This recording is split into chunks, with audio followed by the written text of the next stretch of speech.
And today we're going to kick off with a DLP talk done by Valery and Vera, but I haven't actually seen them.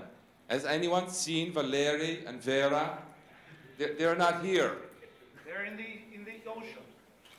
They are at the beach? Yes. They are here, I saw them. Well, where? I can't see them. They are hiding from us. Clearly, but where? There. Oh, there they are. Valery and Vera, everyone.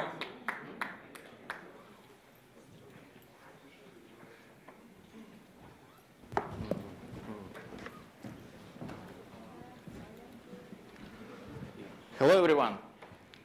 I'm very glad to open Conference Day 2. My name is Valery Baronin. Together with Vera Trubachev, we represent DLP Research Department at Kaspersky Lab. Anti-malware protection are primarily focused on external threats and have achieved truly outstanding results to date. In many respects, this success is due to years of effort by many of you. DLP mainly focused on internal threats, and the technology is not yet very mature. But what is common for both is that the weakest link is always the same. And together with you, today we talk about the weakest link in security, the human, and how DLP can help the human. Let's briefly overview an agenda.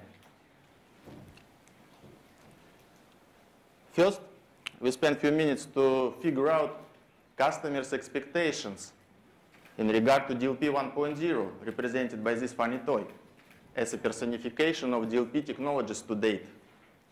Then, I'll describe key challenge for DLP vendors related to the topic, and we will deliver it together with Vera. Let's go. Customers want to make it easy, convenient, reliable, and cheap. But harsh reality they receive is DLP is expensive. It's inconvenient, unreliable, and it's very, very complicated. It's complicated to sell, complicated to justify, to deploy, to maintain, and of course to research and develop. Do you want to know why? Because of the complexity. According to Gartner's research, made in 2009, that was estimated that more than 800 technological vendors had their data security offerings. This means that thousands of technologies, security controls, and supporting tools available to help enterprises address their data security challenges. But DLP is not just a technology. Law is different in every country. Compliance is different in every industry. Business processes are different in every company. DLP must consider it all, and many other things. It's a very difficult situation for DLP vendors today. They cannot concentrate on one thing they do best, technology. They're forced to be an expert in everything. And bear in mind, there is no tools or standards to cooperate, to bring in expertise from the outside. So, no surprise, it results in serious security gaps. But that's not the half of it. Sorry. DLP is weakly linked to real life. Regulations and people are simply cut off from the technologies. Business processes are scope for automation. This is people who fill the gap between reality and DLP today. We understand complexity won't disappear. It will be only increasing. But what we have to do, we have to make it manageable. We have to hide it from end users. Like lovely gadgets in our pockets, iPhones or Androids with GPS inside. Cutting-edge technologies are seemed very simple and easy to us, isn't it? In DLP research, we are working on the solution to the complexity. And the solution is data luxury protection. So we call our idea of data protection with a great pleasure. Data luxury protection will take into account all the main elements you see here or on the screen. Today we have time to talk about only one element, people. The very same that's responsible for the notorious human factor. And before we start talking on human factor, let me warn you. Format of the performance we have prepared for you today is quite unusual. Vera, please explain. Our presentation will be a court performance. We will have a joke trial, but don't worry, nobody will be hurt. The defendant for the trial is DLP 1.0.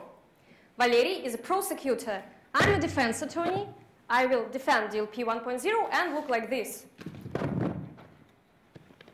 We will also have an expert witness during the trial.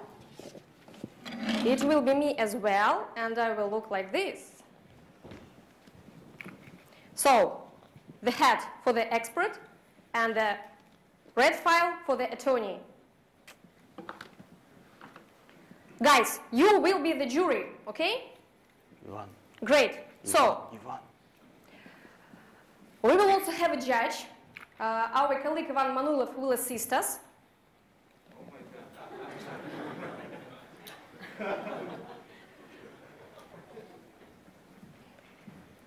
At first, there will be opening statements of the prosecutor and the attorney, and then you will vote, so that the judge will deliver his judgment.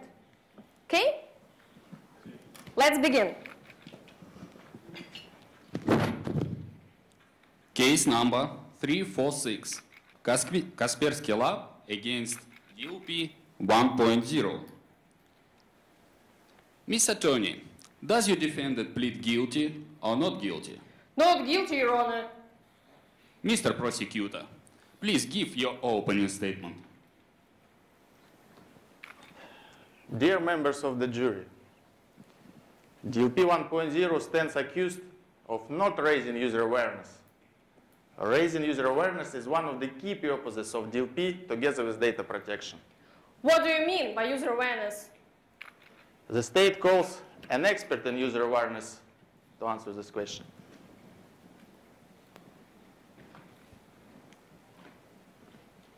User awareness is a result of security education process for users. It makes people aware of security policies, threats, and mitigating controls. Security education starts in our childhood. Members of the jury, remember how you were children? Did your parents teach you not to take candy from strangers? I'm sure they taught you how to cross the street safely. So, security education follows us the whole our life. That's why we need to teach security our people, everybody.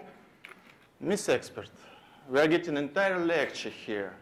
Thank you very much. But could you please briefly explain to us why raising user awareness is required? Sure. There are several reasons. First of all, it is required by the law. And the list of regulations which require raising user awareness in a company is the way too long. The second reason, do you remember big breaches from RSA and Sony? Raise your hands, please. Okay, a lot of people. Do you think they don't have an antivirus and firewall? Of course they do. But breaches still happen, right? And why? I can tell you why. Because the weakest link in security is not the technology, but the person who uses it. Who clicks the link? Who installs programs that activate exploits? Who loses smartphones and notebooks that have an encrypted data on it? It's the human. Let me show you the evidence. What does it look like? What does it remind you? Anyone? Your ideas? You're absolutely right. These are the most popular passwords all over the world. You know why? Because they're easy to remember, right? Of course, passwords can be more complicated than that, but then they end up like this. Isn't it great? Miss Expert, could you please return here? Members of the jury, do you know why this is happening? because nobody explained to users why such security issues are dangerous. Nobody told them that in this case, an insider can easily guess a password and steal sensitive data, and it will be really difficult to prove that the data breach was not that user's fault.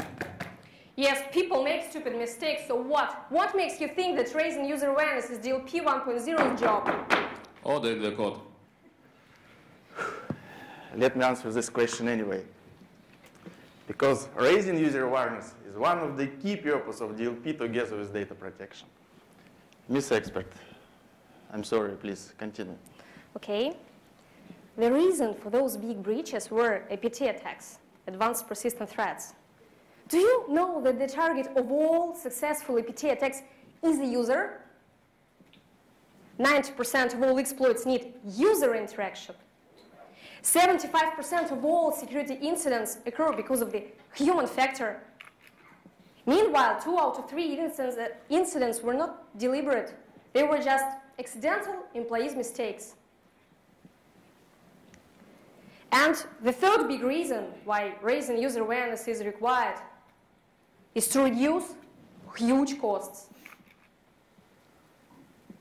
Data breaches are expensive. For the cost of one data breach, you can buy a yacht like this. Do you think this notebook? It costs $1,000 at eBay. But if we lost it, it would cost 50 times more than that. Pretty impressive, isn't it? Miss Expert, thank you. So we see raising user awareness is a very important thing. Miss Expert, could you please explain to us how to raise user awareness? Okay, there are several reasons. First of all, we need to recognize the problem. What main security issues are, like people click the links in spam letters, or they don't encrypt their sensitive data while copying it to a removable device. In the context of DLP, it could be some reports about the security issues found. Why is it required? Because it's really, really crucial to explain to managers the benefits of user awareness program. Without their support, the program will fail. It might not even get started. And to enlist their support, we need to tell them about the problems that were found. And for that, we need risk reports based on reliable statistics. Okay, I see. Does DLP 1.0 provide such risk reports? No, it doesn't. Okay, thank you. Please continue. The next step is to find out what to protect, where sensitive data is, who uses it, how, and why. And when we know our main problems and what to protect, a clear and simple guidance should be prepared. The guidance on what employees should be doing, when they should be doing, how they should do it, and why. And the guidance must be consistent with 3 major documents for the company.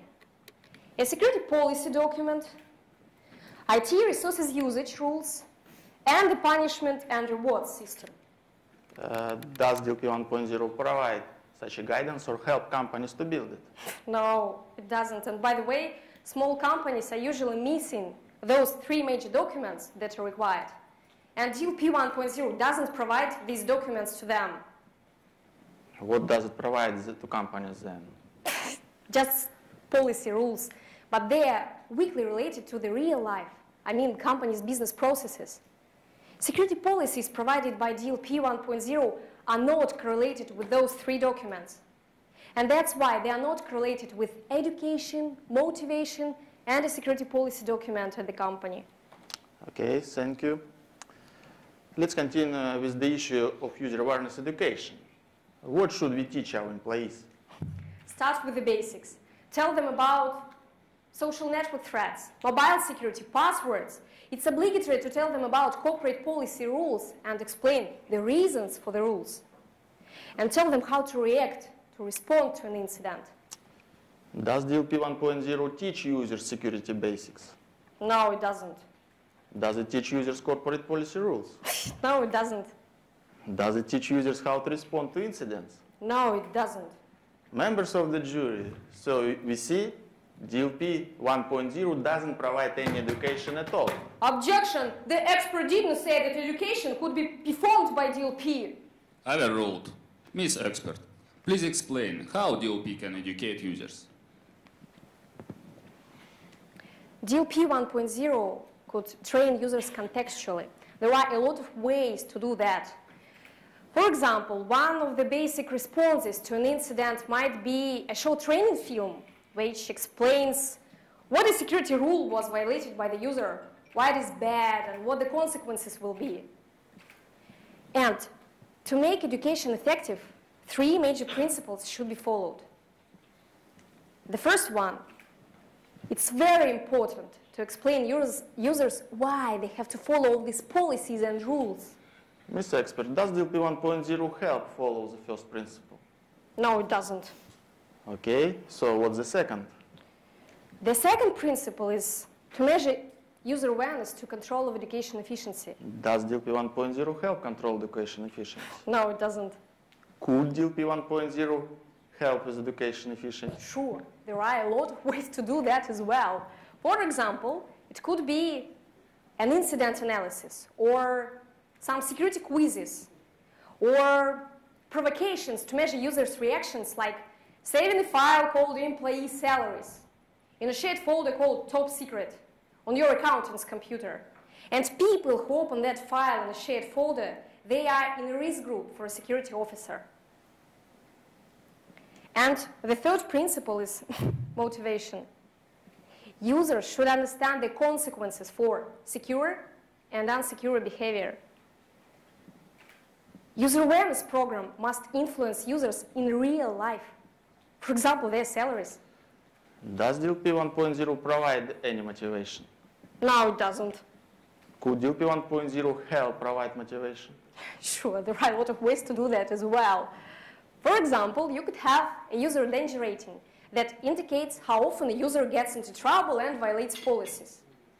So, a user danger rating affects security policies for that particular user. And if the rating is bad, then DLP might tighten policies for that user automatically. If the user follows all the rules for a certain period of time, DLP might change the policies for the user and give a bonus automatically. I'd like to notice that carrot and stick motivation should be used in proportion to the seriousness of the violation. It's important that every employee knows the consequences, I mean carrots and sticks. And if the violation happened, the punishment should be inevitable. Ms. Expert, thank you very much indeed. I have no further questions for you. Your Honor, we are finished. Ms. Attorney, do you have any questions to the witness? No, Your Honor, I don't. We have nothing further. Let's start the poll of the jury. Members of the jury, do you agree that DLP 1.0 does not help to raise user awareness? Please, raise your hands, those who agree. I see the majority of hands. Verdict? Guilty. Case closed.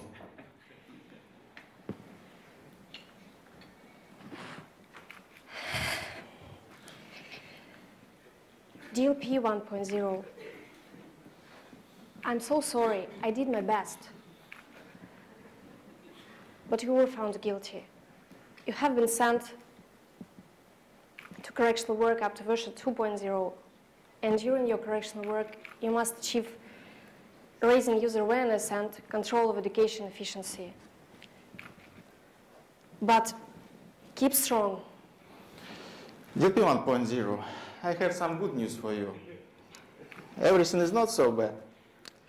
Because Kaspersky people are aware of what needs to be done to eliminate all your shortcomings. Because they have their data luxury protection to make DLP 2.0 a reality. Ask them. They can help you.